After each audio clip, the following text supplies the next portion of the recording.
We've all felt that nagging sense that something inside the PGA Tour has been fundamentally broken for a while now. Not just the money fights, not just the LIV split, something deeper, something that was decided long before any of us ever heard the words framework agreement. And finally, one man decided to stop protecting the secret. Rory McIlroy stood up and didn't just criticize the system. He pointed directly at a private deal, a deal that was made behind closed doors, a deal that proves the entire two-track system wasn't some natural evolution of the tour. It was designed that way.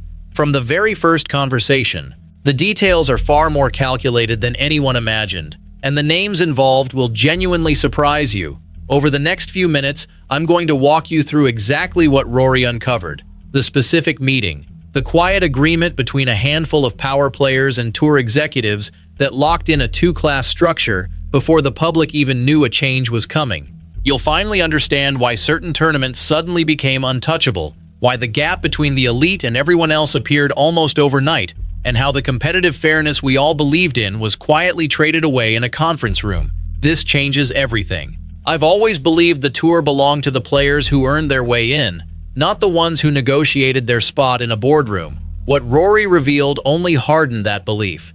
Do you think the system was always designed to favor the top 20, or did it drift there accidentally? Drop your honest take in the comments. And if you want the full breakdown when these stories break, make sure you're subscribed and the bell is on. Let's get into exactly what happened. To this day, the PGA Tour insists that the signature event model was built through open conversation and player feedback. That is the official story. Commissioner Monahan sold it as a necessary evolution. Top players would face each other more often, fans would get better weekends, and the money would trickle down to everyone. It sounded logical. It sounded fair. And for a long time, most people believed it.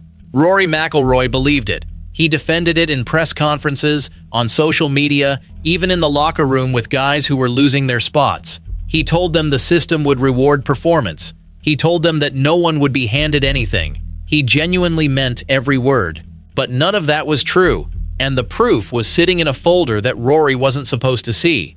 The public pitch was convincing. The private blueprint made every single promise a lie. Those private documents surfaced in a way nobody could have predicted. A former tour employee, someone who had been in the room during the earliest discussions, left the organization quietly last year.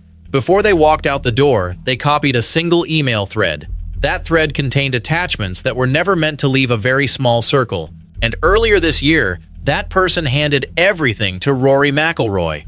Not to the media, not to another player, to Rory, because they knew he was the one star who might actually do something about it. When Rory opened the file, the timeline alone made his stomach turn. The dates showed that the two-track structure had been finalized in June 2022. June. Let that sink in. The tour was still telling players that the new model was only being explored. Open forums were still scheduled for the fall. Player directors were asking for more data. And while all of that theater was playing out in front of the membership, a completely different conversation had already ended with a handshake.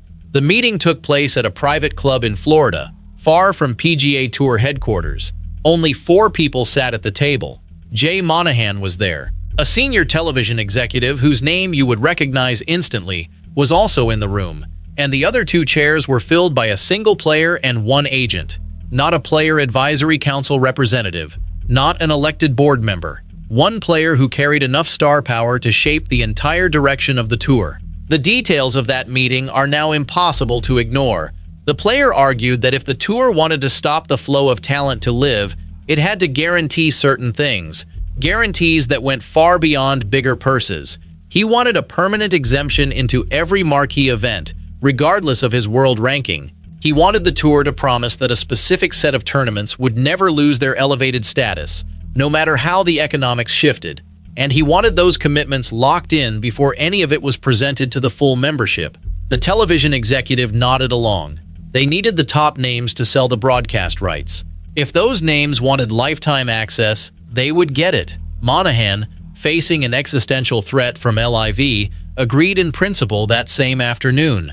That handshake turned into a written side letter less than 72 hours later, and that side letter changed professional golf forever. The document that Rory eventually saw was brutally simple. 5 bullet points on a single page, no official tour letterhead, just the names of the 4 men and a date.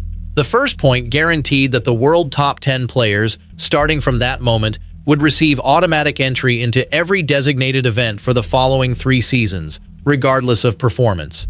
The second point ensured that those same players would never fall below a protected points threshold in the FedEx Cup standings, effectively insulating them from any risk of losing status. The third bullet locked a specific spring tournament into the elevated calendar permanently, not because of its history or fan demand, but because the player at that table had a personal sponsorship connection to the venue. The fourth point was the one that broke Rory. It stated that any changes to the designated event structure would require the private approval of the player who sat in that meeting, even if he was no longer on the board. That meant the entire system was governed not by the tour policy board, not by the players as a whole, but by one individual with a contractual veto. And the fifth bullet made it clear that none of this would ever be disclosed to the membership or the public. It was a quiet coup disguised as progress. Once Rory absorbed what he was reading, everything he had defended for 3 years collapsed in his mind. He had stood in front of his peers and promised them the system was fair. Meanwhile, the fairness had been carved out in a side deal before the first meeting with the wider player body even happened. He immediately confronted the tour leadership. What he got in return was not a denial. It was an explanation wrapped in fear. They told him the deal was necessary to stop an exodus. They told him the player at the table had a private jet fueled and was ready to sign with Liv the following week. They told him the survival of the tour depended on that one concession. Rory listened and then asked a single question. If the deal was truly about survival, why keep it hidden after the crisis passed? There was no answer. That silence was what finally pushed him to go public. The identity of the player in that room was the last piece Rory needed to confirm. For weeks he had suspected, but he needed proof.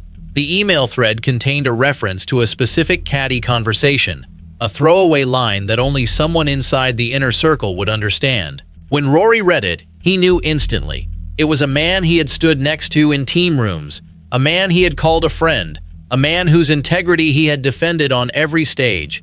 The realization that this same man had negotiated a permanent advantage while Rory was out in public selling the tour's fairness as gospel, that broke something deep inside him. He told only one other person the name, a fellow player who had also grown suspicious. Together they agreed the truth had to come out, but on Rory's terms, when the full picture was undeniable. That name, when it finally drops, will do more damage than every LIV departure combined. The immediate fallout inside the locker room has been volcanic. Players who were fringe top 50 talents, the ones who lived and died by those final signature event spots, have started speaking up. One veteran, a multiple winner on tour, called the situation a betrayal I haven't felt since my agent stole from me. Another young star, someone who missed out on 3 designated events by a combined total of 12 shots last season, told a reporter off the record that he's considering legal action. He said he spent over $200,000 on travel and coaching to chase points in a system that was already rigged against him. That money is gone. That trust is gone. And he is not alone. A coalition of 30 mid-tier players has quietly formed, and they have already retained counsel to explore whether the tour's undisclosed side agreements constitute a violation of their membership rights. The threat of a class action lawsuit is no longer theoretical. The television executive in that meeting is also starting to feel the heat. Insiders at the network say the internal review of their golf contract is being fast-tracked, and there is genuine fear that the public optics of a broadcaster helping carve up a sport's competitive structure could damage their entire sports portfolio. That executive has lawyered up. His emails are being combed through by compliance officers. The story has moved from a golf dispute to a corporate integrity crisis. And at the center of it all, the player who demanded those lifetime guarantees is watching his legacy be dismantled in real time. Sponsors are reportedly reviewing morality clauses in their contracts.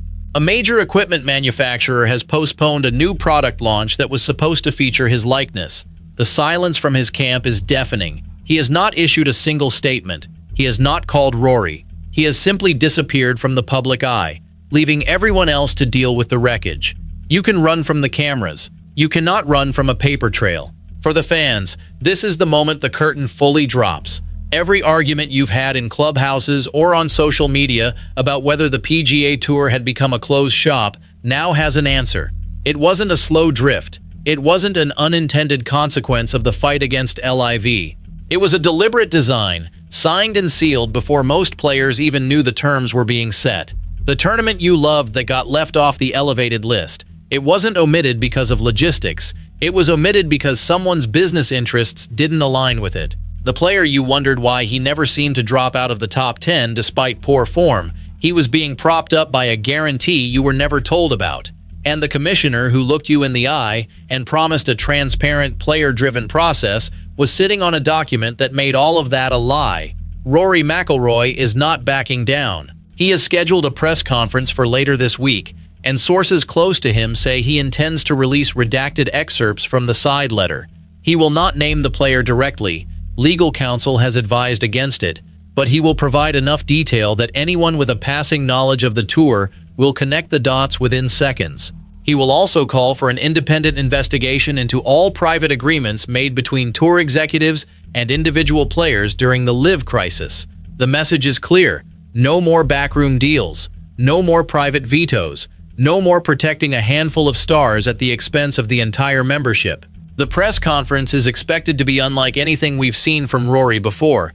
Those close to him say he's prepared to read directly from the document, not the full text, but enough to leave no doubt about who was in that room and what they demanded. He will also call for the immediate resignation of any board member who had knowledge of the deal and chose to stay silent. It is an extraordinary escalation from a man who has spent his entire career avoiding this kind of confrontation. But Rory has made it clear to those around him, he's not doing this for himself. He's doing it for every kid grinding on the Corn Ferry Tour who believes the path to the top is open. He's doing it for every journeyman who missed a signature event by 3 FedEx points while a protected player coasted on a guarantee. And he's doing it because the game he loves has been stolen by the people who were supposed to protect it. The real question is no longer who was in that room, it's whether the sport itself can survive the answer.